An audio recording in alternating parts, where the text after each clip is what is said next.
তো hello viewers, তোমরা সব কেমন আছো? আশা করি সকলে ভালো আছো। চলে এলাম ছাদে সকালের দিকে। তো ছাদে এসেই দেখছি একটি কবুতরের বাচ্চা মারা গেছে, ভীষণ মনটা খারাপ। তো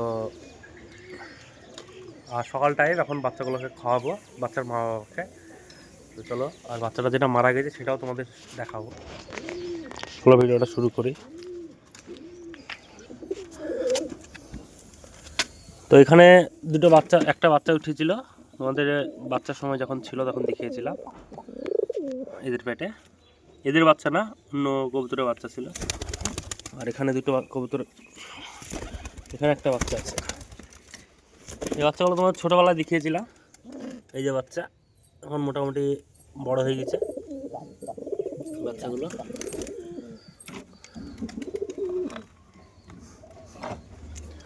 এই খোপে আছে দুটো বাচ্চা,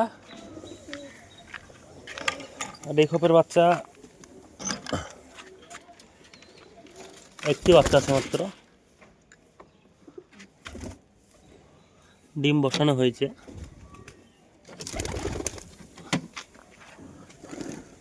এই বাচ্চাটা মোটামুটি বাইরে বেরিয়ে খাওয়া শিখে নিয়েছে। এই যে বাচ্চাটা বাইরে বেরোচ্ছে, গিরিবাজ বাচ্চা।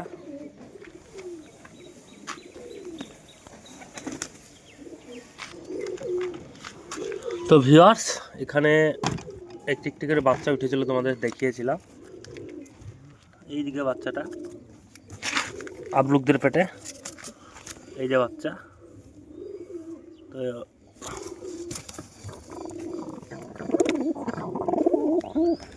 আর এখানে আরেকটি বাচ্চাও মারা গেছে, কালদমের যে বাচ্চাটা তোমাদের দেখিয়েছিলাম। বাচ্চাটা বড়ই হলো না, ওইটুক সাইজে ক্যাট হয়ে মারা গেল বাচ্চাটা।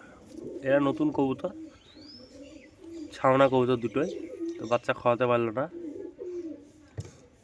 নেক্সট টাইম দেখবো বাচ্চা করতে পারছে নাকি। আর এখানে দুটো বাচ্চা উঠেছিল, তোমাদের দেখিয়েছিলাম জাটপ্লুমদের পেটে। একটি বাচ্চা বেঁচে আছে, একটি বাচ্চা মারা গেছে। এখানে অনেকদিন হয়ে গেল, বাচ্চাটা মারা যাবে ছোটোতেই। আর এখন একটি বাচ্চা বেঁচে আছে।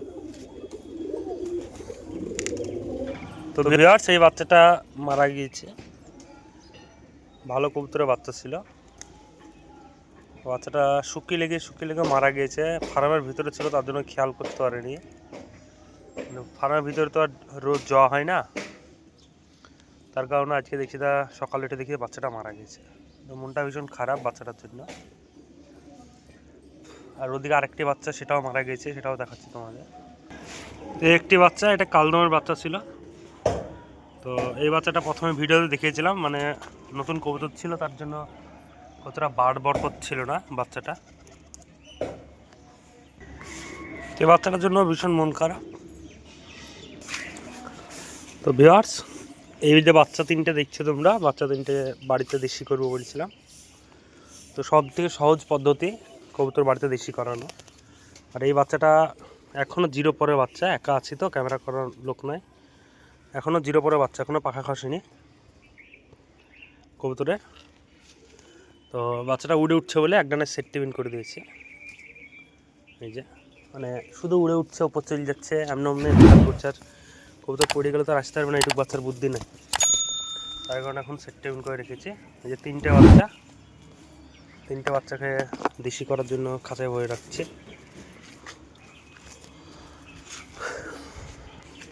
সবথেকে সহজ পদ্ধতি যেটা আমি কবুতরের বাচ্চাকে দেশি করার জন্য করি আর কি। এই যে তিনটে বাচ্চা খাঁচায় ভরে রাখলাম, 2-3 ঘন্টা খাঁচায় ভরা থাকে। এখন আজকাল 2 দিন হলো খাঁচায় ভরা। তিনটে বাচ্চা খাঁচায় ভরে রাখলে কী হবে, দেশি হবে কবুতর। তার কারণে তিনটে বাচ্চা খাঁচায় ভরে রাখি।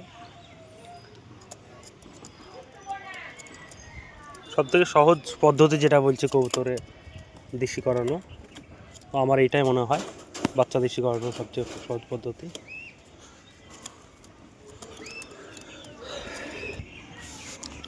ভিউয়ার্স, ওপরে কবুতরের বাচ্চাগুলো তুলে দিলাম, আর একটি ধাড়ি কবুতর ছেড়ে দেবো।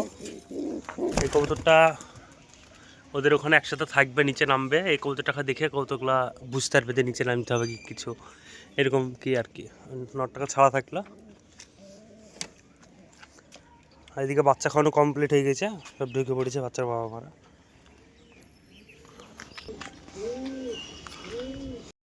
তো ভিউয়ার্স, তোমরা দেখলে কবুতরের বাচ্চা কীভাবে আমি বাড়ির চেয়ে নাই আর কি।